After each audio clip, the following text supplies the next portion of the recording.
ఓం నమో శ్రీ లక్ష్మీ వెంకటేశ్వరాయ. శ్రీ మహాగణాధిపతయే నమః.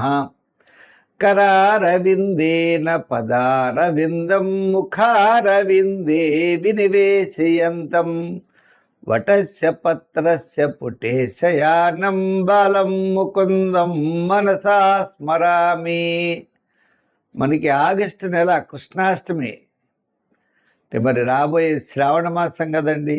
చేత ఆ కృష్ణుడు మమ్మల్ని రక్షించుగాక. ఈ ఆగస్టు నెలలో మన రాశులకి ఏ విధమైనటువంటి ఫలితాలు చెప్పబడ్డాయి? అనుకూలంగా ఉంటే వేగంగా పెడతాం, అనుకూలంగా లేకపోతే దానికి పరిహారం చేసుకుంటూ పాజిటివ్ వైబ్రేషన్స్ డెవలప్ చేసుకుంటూ మనం మరింత శక్తితో మరింత ప్రయత్నంతో ముందుకు పెడతాం, విజయం సాధిస్తాం. అంటే జ్యోతిష్యం ఎప్పుడు కూడా మనకి విజయం సాధించడానికి ఒక మార్గదర్శికగా ఉంటుంది. అంటే నువ్వు ఇలా పెడితే నీకు మంచి జరుగుతుంది, ఇలా వెళ్ళొద్దు అని నిషేధిస్తూ ఉంటుంది. మరి జ్యోతిష్యం అనే పదానికే కాంతి అనే అర్థం. లైటింగ్ మనల్ని నడిపిస్తుందా? మనమే నడవాలి. ఆ విధంగా మనకి ఆగస్టు నెలలో గ్రహాల యొక్క సంపుటి చాలా అనుకూలంగా ఉన్నది. తద్వారా మన రాశుల ఫలితాలు మనం తెలుసుకుంటూ దానికి సంబంధించినటువంటి సులభమైన పరిహారాలను ఆచరిస్తూ మనోధైర్యంతో, మానసికమైన ధైర్యంతో, ఆత్మస్థైర్యంతో ముందుకు నడుద్దాం. మన రాశి గురించి తప్పకుండా తెలుసుకుందాం. సింహరాశి. ఈ సింహరాశి వారికి ఆగస్టు నెలలో గ్రహాలన్నీ కూడా మిశ్రమైనటువంటి ఫలితాలు కనపడుతున్నాయి. ఇటొచ్చి మీ క్యాలిక్యులేషన్స్ ఒక్కటి కరెక్ట్గా ఉంటాయి. స్థిరాస్తి సంబంధమైన వ్యవహారాలు కొంచెం అనుకూలిస్తాయి. అంటే సోదర వర్గ సంబంధమైనటువంటి ఇబ్బందులు అనుకూలత ఉంటుంది. శత్రుబాధలు తగ్గుతాయి. గతంలో పడేటువంటి వివాదాలు తగ్గుతాయి. కాస్త ఆగస్టు నెల ప్రశాంత వాతావరణం ఉంటుంది. ఆర్థికంగా డెవలప్మెంట్స్ ఉండవు, ఖర్చు ఎక్కువవుతుంది, శ్రమ ఎక్కువగా ఉంటుంది, అసంతృప్తి, చికాకు, ప్రతి పని ఆలస్యం, ఇవన్నీ కామన్గా ఉంటాయి ఆగస్టు నెల.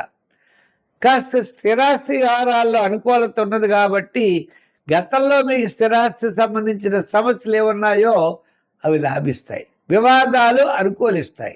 ఈ విధంగా కొంత అనుకూలమైన వాతావరణం ఉన్నది. అన్ని వ్యవహారాలు కాదు, స్థిరాస్తి, శత్రుబాధలు, ఆర్థిక ఇబ్బందులు, సోదర వర్గ సమస్యలు, ఈ 4 పాయింట్స్ మీద ఎక్కువగా జరుగుతాయి. మిగిలిన విషయాలన్నీ సామాన్యంగా ఉన్నాయి.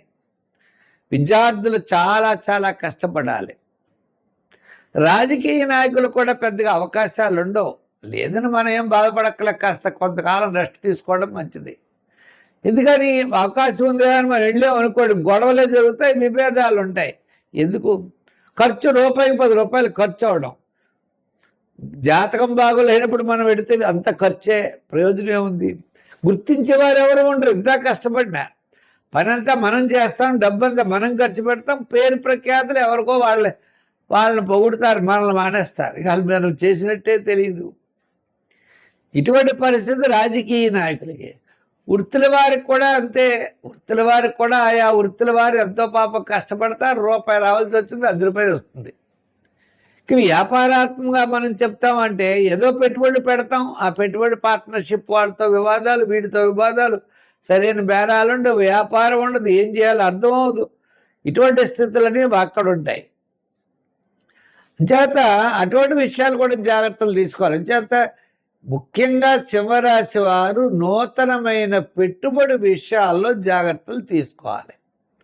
హామీలకి, మధ్యవర్తిత్వానికి వెళ్ళకూడదు. ఎవడో బాకీ మన నెత్తిన వేసుకుంటే మనం కట్టవలసి వస్తుంది, అది కూడా చూసుకోవాలి. ఇటువంటి వ్యవహారాలన్నీ జాగ్రత్తలు తీసుకుంటూ ఉంటే కాస్త బెటర్గా, పర్వాలేదు. మామూలు రొటీన్గా ఉండడానికి మాత్రం జమీందారీగా వెళ్తుంది తప్ప కొత్తవేవో చేద్దాము అంటే మాత్రం ఇబ్బంది పడే అవకాశాలు మాత్రం ఈ రాశి వారికి ఉన్నది. సంఖ్యల్లో 1, రంగుల్లో తెలుపు. ఆరాధనలో ఎక్కువగా ఆంజనేయ స్వామిని ఆరాధించండి, సుందరకాండ పారాయణ చేయండి, ఆంజనేయ స్వామి చక్కగా సింధూరంతో అభిషేకం చేయించండి. మీకు అవకాశం ఉన్నప్పుడు ఆంజనేయ స్వామికి అప్పాల నైవేద్యం పెడుతూ ఉండండి, తులసి మాలలు వేస్తూ ఉండండి. విజయం తప్పనిసరిగా సాధిస్తారు.